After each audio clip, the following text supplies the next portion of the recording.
All right, I feel like I should be doing handstands or cartwheels or say, hey, what's up, Bill Hauser?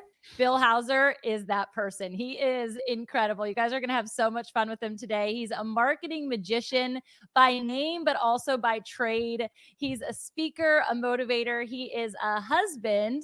He's also a dog dad. His realm and scope is so much more than what his stamp of the SMB team does. And I'm so excited for what you're going to manifest over the next decades because it's going to be insane.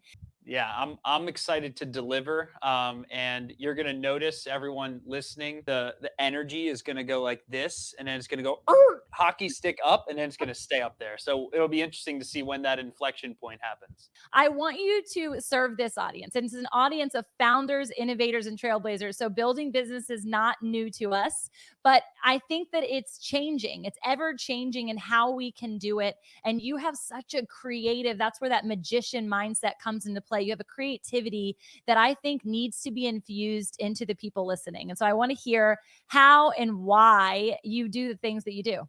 Welcome to business for everyone listening. This is what it's really like, building a business. It's not as perfectly planned as everyone thinks, but the motivator behind it all is, it's really interesting. My mom and I were just having this weird conversation. Like, we've never had a conversation like this before in our life. And it was an odd question, but she was asking me, like, she feels like everything that I decide to get done, I actually get done. And she asked me, like, how do you actually decide on something and then follow it through? And my initial reaction was that the answer was actually in her question and she didn't even see it. The answer was in the actual word decision. It's not in what happens after decide. Most people never even do the first step of decide what the exact number they want to reach is in their business, the exact number of lives they want to impact, the exact number of followers they want to have, the exact number of revenue they want to produce. And that's really the stopping point. When I say decide, I mean something completely different than goal setting. Sure. Goal setting is not a decision. Most times goal setting is contemplation. And because they've made goal setting so sexy and everyone should set goals and set stretch goals, it's actually become like a contemplation mechanism where it'd be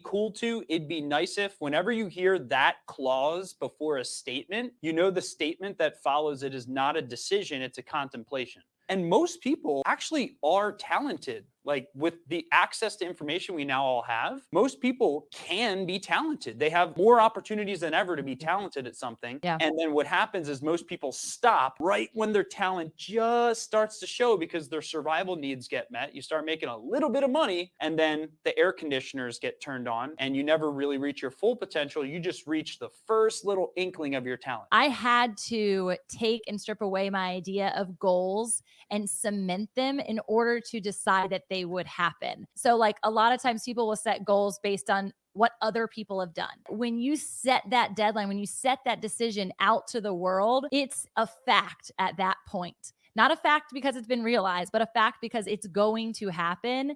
And every single time you talk on Clubhouse and I get like chills to it, I'm like, yes, he's doing the thing that no one does. You're saying the big, audacious, scary goal, but you're doing it with such validity and certainty because the decision has already been made because you're saying it out loud. It's called a future truth. That is such a key realization. People feel that I need to deserve my goals before I set them or become public about them. The way that you deserve your goals is you put yourself in a public position where your shoulds turn into musts and you absolutely must reach the goal because you've told it to so many people by this point. It's become so public that you would literally be perceived as a complete freak show. I would rather go to the grave having been a freak show who was open about my goals than go to the grave being quiet about my goals and being a freak show in my own head because I'm being disloyal to myself. I'm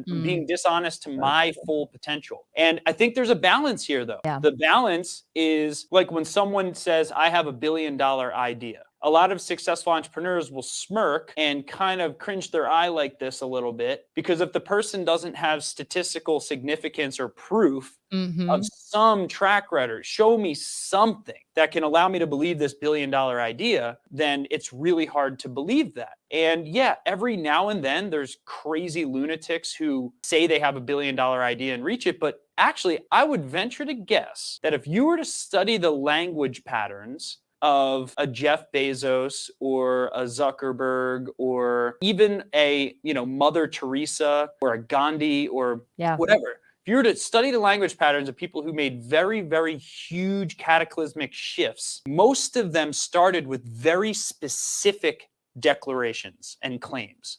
Like Mark Zuckerberg, for example, his first claim was, we are going to dominate college campuses with, it was called the Facebook at that time. And with the Facebook, we're going to create the top Facebook across college campuses. And that was his maniacal obsession until that got done. Same thing with Jeff Bezos. Jeff Bezos, if you study his early shareholder letters, he's talking about, we're going to become the everything store for books. And then from his first to second shareholder letter, all of his language patterns changed because he exceeded all of his goals in the book category. And then immediately his imagination went, we're going to be Earth's most customer-centric company. And his whole language pattern changed. It all. Yeah, it's good. Tell me about the compounding effect that has happened since the time you were like, I decide this is what's going to happen, and how you've been growing essentially 300% year after year. The first point I want to share here is that when you're talking about people deciding to expand their team, is kind of how you open this up, and how a lot of people feel resistance around making that level of a commitment to expand their team and actually take a piece of what they would have otherwise taken home as take-home pay and shell that out for someone else, or shell that out for marketing, or shell that out for any investment in your business. I always have this saying, we don't learn from inaction, we learn in action. You learn how to hire the right people in the action of hiring people. You learn what works in marketing in the action of spending money on marketing. You learn what works in your business in the action of doing and actually investing in the thing that you're contemplating. The next thing I wanted to make point over is everyone is looking for clarity. That is on everyone's, marketing strategy right now. We'll give you clarity. I just don't think that that's possible, because it really is clarity in action. It is clear. It's like you have foggy glasses. You've been gifted this vision. You've been gifted this thing. You've decided, I'm going to walk this way because it looks clear enough. And I know I need to go that way. And it's not till you get through the trees, right, that you're like, wow, I've made it somewhere great. And you probably ran into a bunch of trees in the process.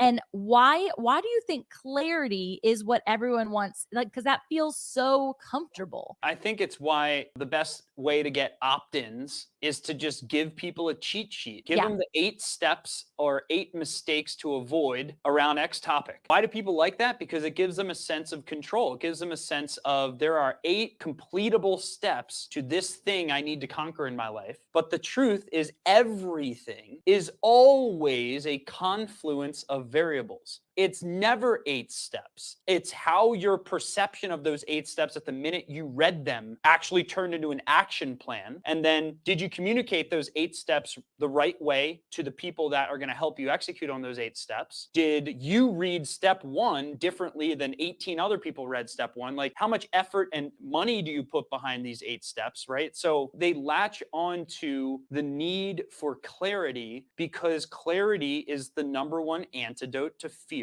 And all we're trying to do as human beings is navigate against fear in some way, shape, or form. There has to be an element where you can get something not in control, because I love what you're saying here, especially we're on the Fit in Faith podcast. I think about faith without action, right? Doesn't really parallel to faith at all. And if we're trying to control everything, our faith is an element of lack of control. That's the whole point of it. What's the next step if that's the truth? Like, how do you get to that place of recognition where kind of all systems are on a reboot to get to the next level? You know, I think when systems are on a reboot to get to the next level, you basically need to introduce more fear. We need it. I mean, fear makes you young. I mean, if you read studies on this, people say, oh, reduce your anxiety if you want to live long. That is not true. Okay. There is a complete difference between eustress and distress. Completely different psychological outcomes of these two different types of stress. Eustress will bolt 10 to 20 years onto your life. Eustress is excitement. It's this feeling that we have a clear mission we're trying to conquer together. Those are what if thoughts. Anxiety is not the culprit. Anxiety, the actual arousal that stems anxiety, is some factor of fear, and fear can be applied to positive outcomes. And what most people do is they try to flood their mind with positive thinking, positive thinking, positive thinking. What I do is I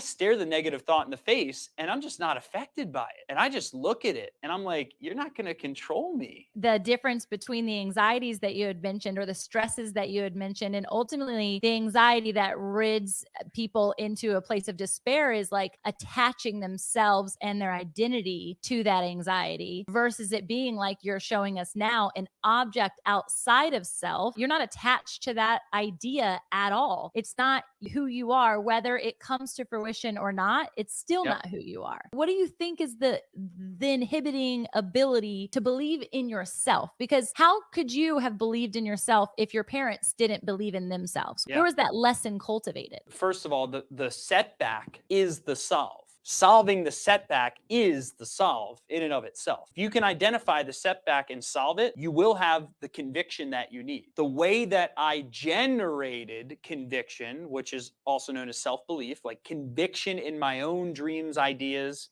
and what I'm capable of, is I actually have a formula for generating conviction. I don't wait to hope that conviction is going to come. I have habits that self-perpetualize and generate conviction. People need to hear this because people are not willing to put in the time or put it in pace with where they can actually get. They're constantly either outrunning themselves and they're running themselves in circles, which then puts them into a state of overwhelm and defeat, or they're just slow. Now, I was pondering as you were talking about the way that you write down and then speak out your goals. What sound advice would you give them to get back to the heart of what you feel humanity needs to exist in as an entrepreneur? The heart of entrepreneurship is visions and unique abilities aligning. If every person was clear on two things, their vision and their unique ability, the whole world would be a better place. Vision is where you will be in a certain time date in the future, like 3 years, 5 years, 10 years, 20 years. What will be true for you personally, professionally, financially, in business, in spirit, in family, and turning contemplations into final decisions, having them written down in one compiled list, and hammering these visions, which have been codified into sentences as segments of your future, hammering them into your subconscious mind. Even if they don't accept them, hammer it, repeat it consciously, repeat it, repeat it, repeat it, repeat it until your subconscious mind is forced to absorb them as facts or as future truths. The second side is unique ability. So you can get crystal clear on your vision, but not be clear on your unique ability. And this comes from my coach, Dan Sullivan. What he says unique ability is it's the merge of what you love with what you're competent at. Well, and it goes back to literally everything we talked about in the forefront of like, how do you hire out? Why do you hire out? What is it meant to do? And how does it shape the world? And I think ultimately it shapes the world by providing fulfillment to the individual, which if we had people that we could look into each other's eyes and be like, wow, you're really fulfilled today, and yet I still see hope for your future, we would operate with such like an experience of how can we communicate? How can we connect? How can we grow together versus that element of competition, which I think